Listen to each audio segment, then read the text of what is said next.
Assalamualaikum warahmatullahi wabarakatuh. Bertemu kembali dengan saya, Ibu Tujila, dalam pembelajaran Fisika kelas 10 materi pengukuran. Baik, sekarang kita perhatikan fungsi dari jangka sorong. Yang pertama mengukur diameter luar benda, yang kedua mengukur diameter dalam benda, yang ketiga mengukur kedalaman benda. Nah, untuk mengukur diameter luar benda, kalian perhatikan. Putar pengunci ke kiri, buka rahang, masukkan bendanya, geser, kemudian kunci supaya benda tidak jatuh. Untuk mengukur diameter dalam benda seperti diameter dalam pipa, bisa kita lihat.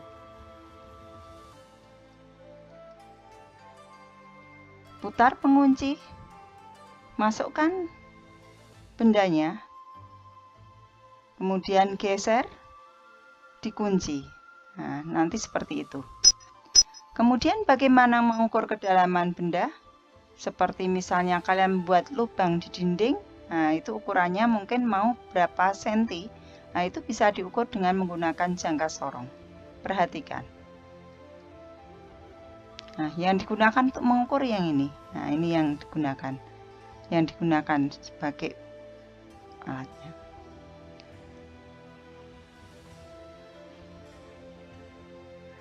Kemudian kita lihat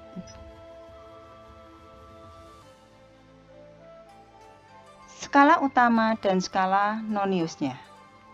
Skala utama, nah, yang ditunjukkan pada layar itu yang berkedip-kedip itu menunjukkan adalah skala utama. Kemudian skala noniusnya atau skala gesernya yang berada di rahang geser.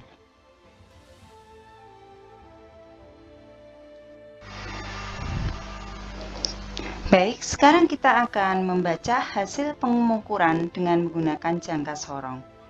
Setelah benda seperti ini, sekarang kita baca hasil pengukuran dari skala utama dan skala nonius atau skala gesernya.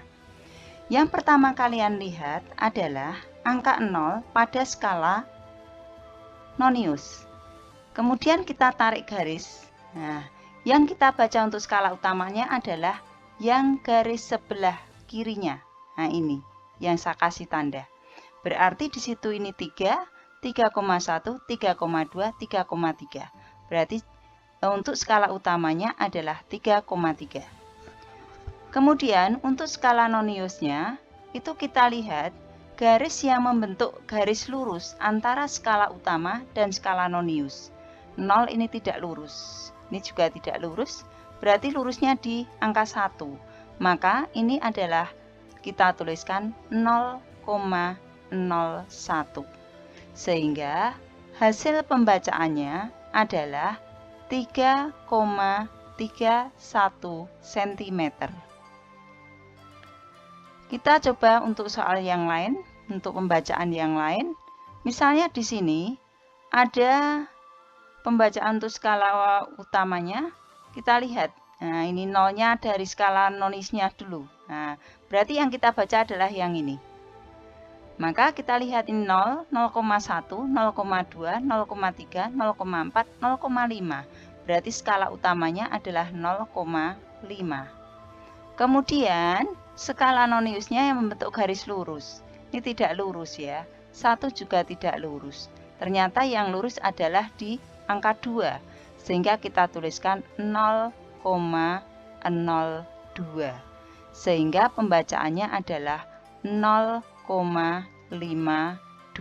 cm.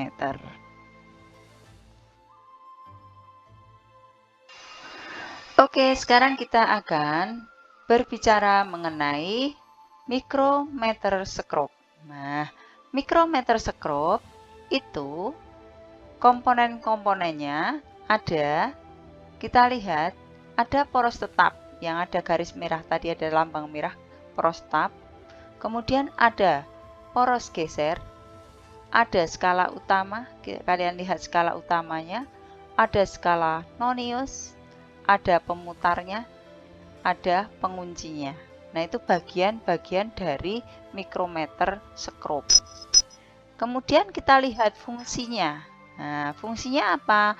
Fungsinya itu adalah untuk mengukur ketebalan suatu benda. Misalnya tebal kertas, uang kertas, tebal koin, uang koin, tebal kawat kecil. Nah, ini bisa diukur menggunakan mikrometer scope, gitu ya. Kemudian kita lihat skala pada mikrometer dulu. Nah, untuk skalanya itu hampir sama. Ada skala utama.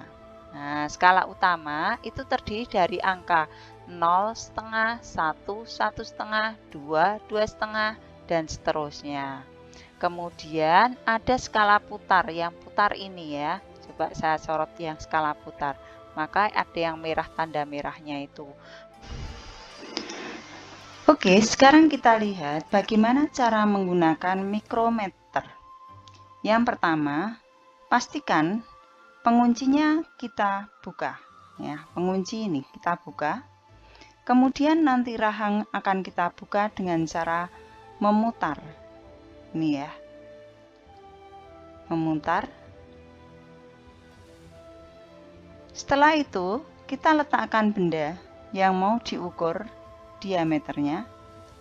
Kemudian kita kembalikan lagi sampai ini bendanya itu tidak akan lepas. Setelah itu dikunci. Nah, putar pengunci.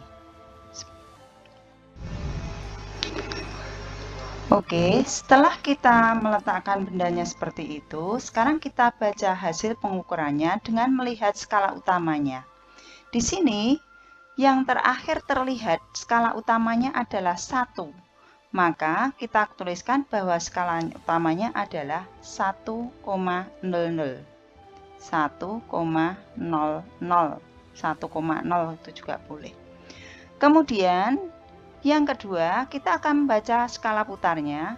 Berarti yang membentuk garis lurus dengan skala utama. Yang membentuk garis lurus, berarti yang ini. Nah, ini kita lihat. 15, ini 15, 16, 17, 18. Berarti angkanya adalah 18. Kita tuliskan di sini nanti adalah 0,18.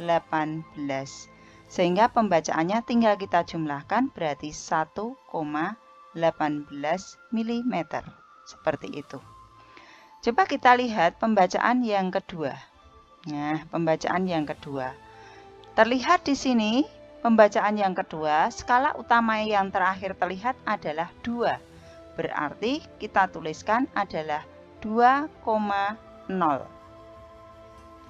Kemudian, skala yang membentuk garis lurus dengan skala utama dengan skala putar adalah ini ya, garis ini. Kita lihat berarti ini 20, berarti ini 21. Maka kita tuliskan di situ 0,21. Sehingga kalau kita jumlahkan, ini adalah hasil pembacaannya 2,21 mm. Satu lagi ya. Nah, sekarang kita lihat di sini untuk yang ketiga.